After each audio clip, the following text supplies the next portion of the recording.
We're off again. Right, so Western Gold. Forget about that one. That wasn't particularly brilliant. So hot and sweaty. I do apologise if I'm... Ew. Right, so another one from Chris Neville of the British Bourbon Society.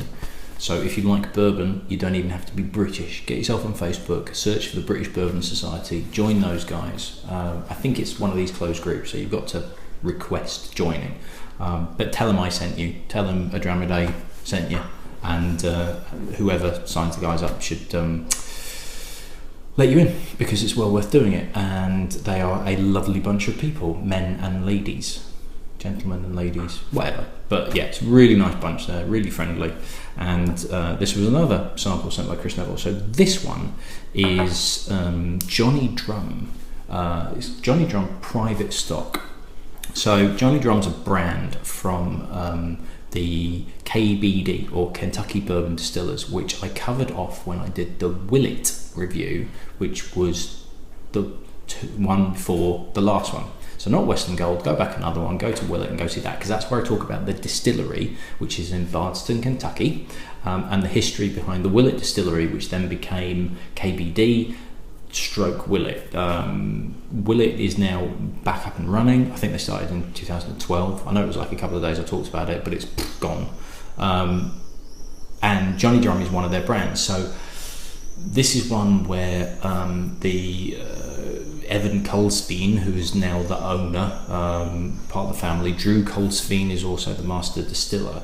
They were buying stock in, they still are buying some stock as far as I'm aware, to actually make this brand. So Johnny Drum, there are a number of versions of Johnny Drum. There is a green version, which is a 4-year-old, which is released at 40%. There's a black label, which is a 4 to 12-year-old, that's released at 43%. They do a black label 12-year-old, which is obviously 12-year-old. That's also 43%. And then this one that Chris sent me, which looks like this, which is very different labelling to the other one, which is their private stock, it's called. Now it's a 15-year-old, and it's bottled at 50.5%. So this is essentially their top of the range one, and yet it is only $35 a bottle.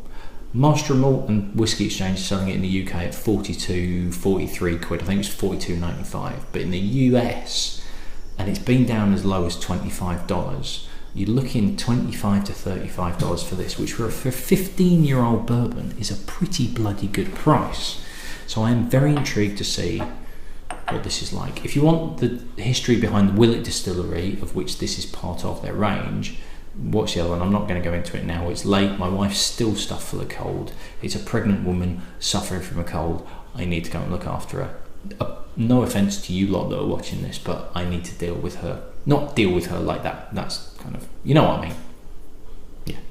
Right, so now interestingly, on the label of the Johnny Drum range, they actually talk about charcoal filtration. They make no bones about the fact that they do charcoal filtration, whereas a lot of bourbon distilleries and brands tend not to kind of associate themselves with that, even though the majority of them still seem to do it.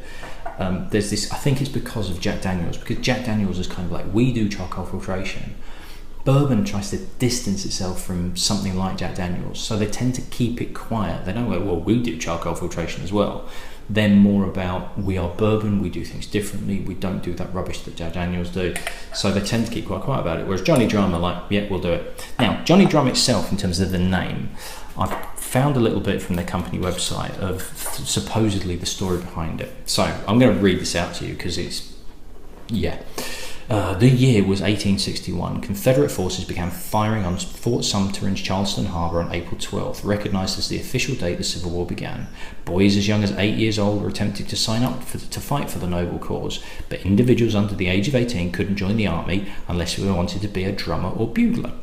It's been said that almost every town and state had many of these fine, brave young men, and truth be told, it's been well documented that many a campaign may have failed had it not been for these young native drummer soldiers establishing communications and keeping some semblance of order among various units in the field.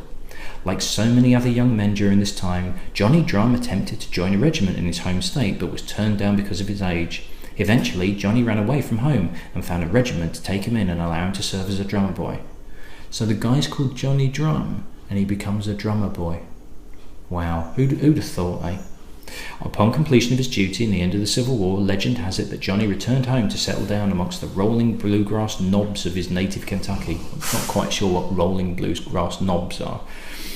Sounds a bit odd. Where he staked his claim among a beautiful spring. Like so many other pioneer farmers that had been granted corn rits in the Kentucky Territory, Johnny soon learned the importance of finding a way to convert his excess corn crop into something profitable rather than allowing it to go to waste. Johnny had a penchant for giving his all regardless of cost, and it wasn't long before Johnny's determination produced an exceptional bourbon whiskey that earned him a reputation for making the finest sipping whiskey in all the territory. To this day, we celebrate the passion of Johnny Drum and invite you to try this time-honoured recipe for what is still the finest sipping whiskey in all of the territory. My guess is that Johnny Drum is not a real person. I did a quick Google image search just in case, didn't bring up anything, but I wasn't really surprised. So Johnny Drum, apparently some kid became a drummer, ironically because of his name, you know, how fortuitous, was in the Civil War, then became a farmer, had a cornfield, turned that corn magically into some finest sipping whiskey in Kentucky. Make of that what you will.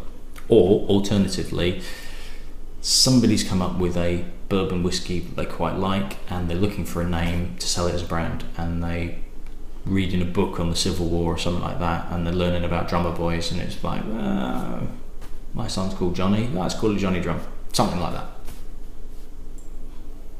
So 15-year-old bourbon, 50.5%, and yet on the nose wouldn't be able to pick that up at all. In fact, I'd probably say it's 40%.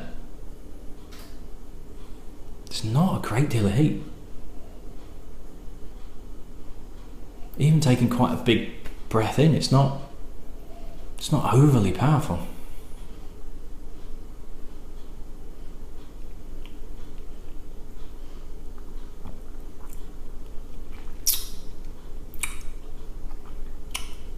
It's there more on the palate.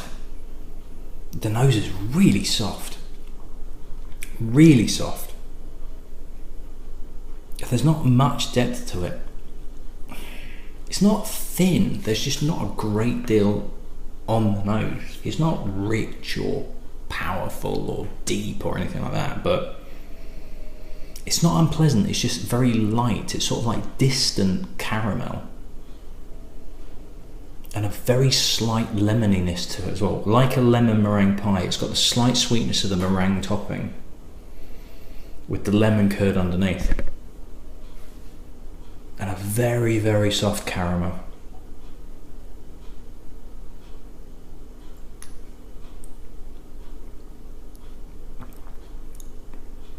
But on the palate, now, do I need to add some water to this?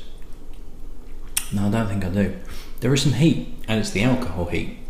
This isn't a particularly fiery bourbon. The heat that's on this is from the alcohol percentage, because it's quite clean, it's quite a pure burn at the back of my throat, but it's not overpowering. It's a very, very light bourbon.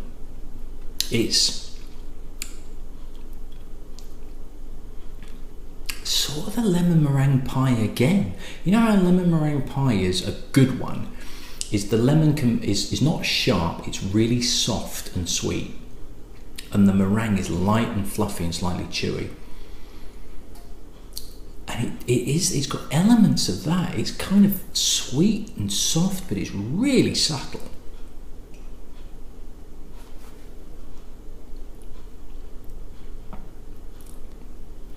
It is a very, very easy drinking bourbon. It's not particularly deep. I wouldn't even call it a sipping whiskey. To me, a sipping whiskey needs a bit more body, a bit more time over it. To sip it, you sip it, you take some time over it, you have to kind of work with the flavours that are in there because there's a lot of flavours in there. With this, it's not really a sipping whiskey, it's a drinking whiskey while you're doing something else.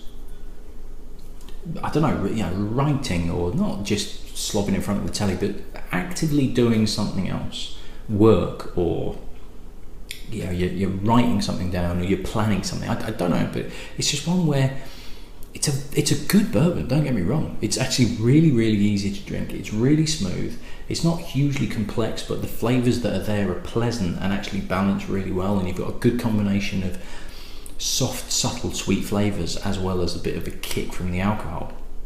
I'm not sure adding water to it would do any favours, because I think it would knock that fire down and actually dilute the flavours that are there already. But there's not enough to demand all of your attention. So that's what I mean by it's a good whiskey to be drinking while you're doing something else that's sort of otherwise taking your attention, and then go, this is a good bourbon, yeah, I'm going to keep drinking this while I'm doing that. $25 to $35, very good price. It's on the lighter side, it's on the easier drinking side of bourbon. And it's lighter, it's less dense than I thought it would be for a 15-year-old bourbon. You know, that price for a 15-year-old bourbon anyway is a good price. But I wasn't expecting that at all. It's almost slightly like a wheated bourbon as well. It's got a little bit of effervescence to it that reminds me of the other wheated bourbons, but I don't think this is. I don't know what the mash bill is for it.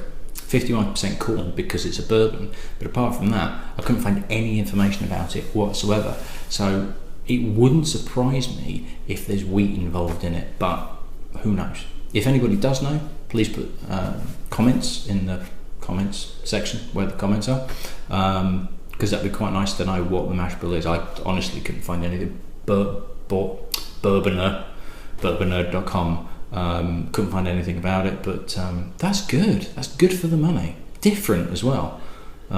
Would be interesting to do that on a tasting, particularly on a bourbon tasting. You'd probably start with that and then work your way into the bigger, richer ones. But I think if you had that one first, a lot of people would really like it, and I think it would stay with people, certainly.